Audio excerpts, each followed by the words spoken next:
Till the last, it thinks it can survive its own death to report what was there to be experienced.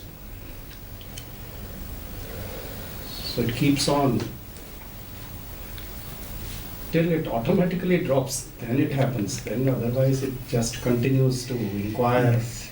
look for. Actually, the seek. dropping of the mind is not a cessation of the mental activity. The dropping of a mind is the loss of interest of the ego in the mind.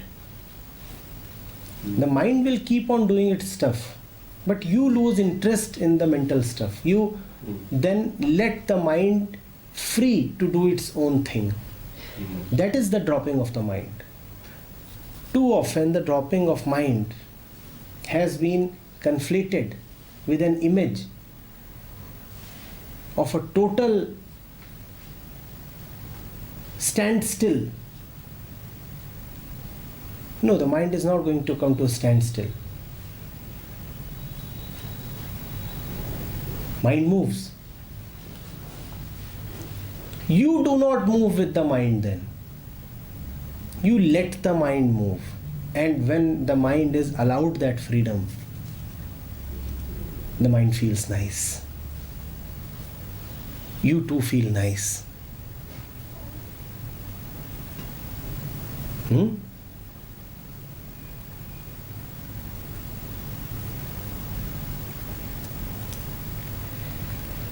We have to be careful against these spiritual terms, dropping the mind, the death of the mind,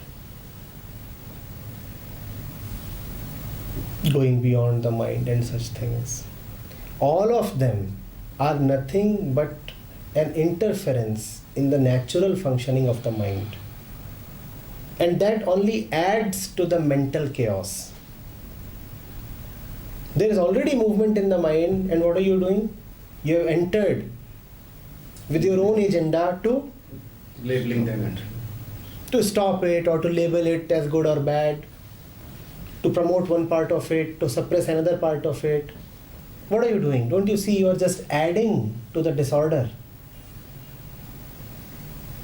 And dropping. Yes. Whatever you do, it increases. Yes. The moment you do something, you are only adding to the chaos. So dropping of the mind only means a loss of interest in all this that is happening. Which does not mean that you become indifferent, which only means that you are no more afraid that what is happening can reduce you or add to you. That is what I mean by a loss of interest. You do not now have stakes attached to stuff that is going on. Stuff happens, fine. Good stuff happens, bad stuff happens, ugly and pleasant. All of these things happen, but none of them are a verdict upon who I am. None of them enhance me, none of them belittle me. That is what is meant by loss of interest in the mind, which does not mean that you become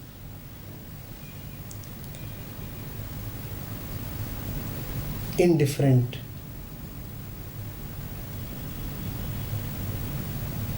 nonchalant.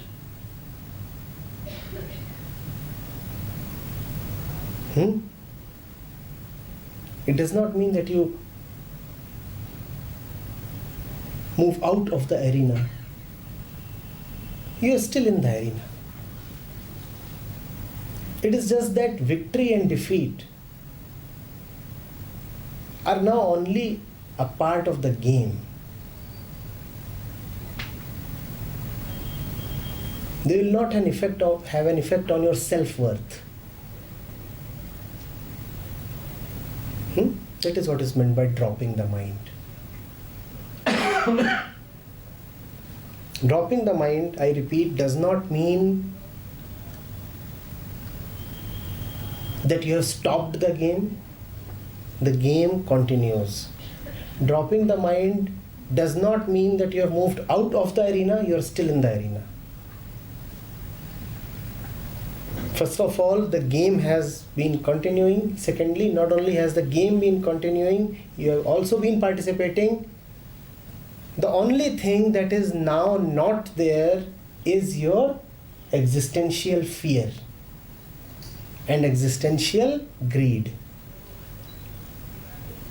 You are in the game is continuing. You are participating as deeply as you please. But your participation is just participation. It is not a desperate attempt to survive.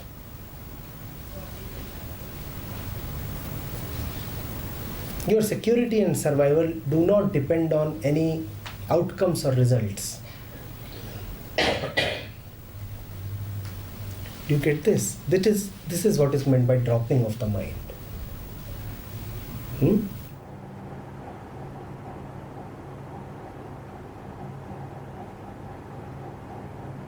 I assure you, since the beginning of time, every single human being who has tried to control the mind has failed. There are some who retain the honesty to admit that they have failed, and there are some who are so burdened by their own investment in the spiritual process that they no more have the guts to admit the mind cannot be controlled. But yes, you can look at the tendency to control the mind and wonder whether it is worth it.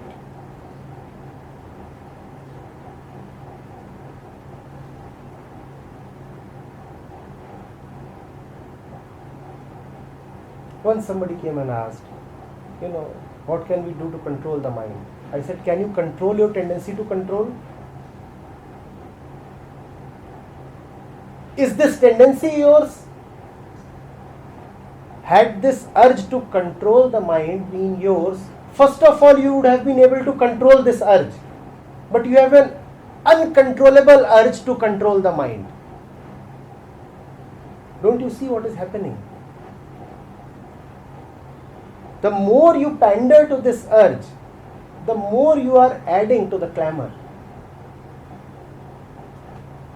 Are you not?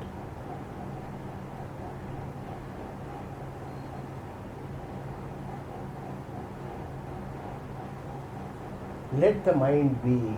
Let life be. You don't need to change or improve anything. You only need to see that your fears are useless, needless.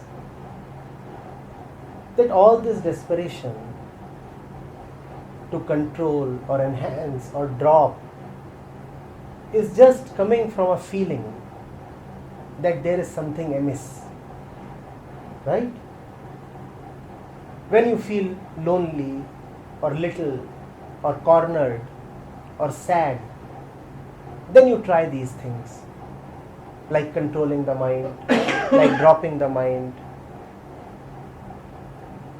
like seeing God everywhere.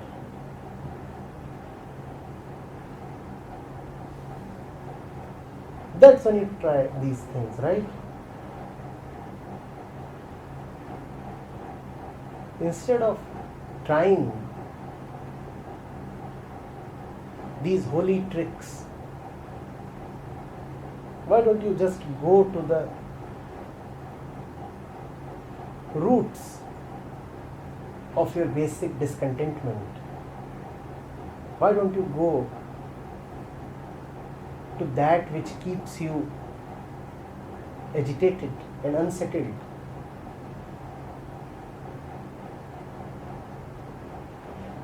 Yes? Would that not be more honest? And also, would that not be more practical?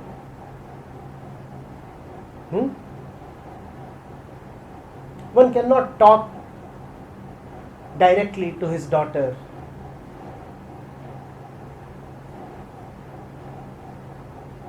one starts going to the temple or starts reading a sacred book.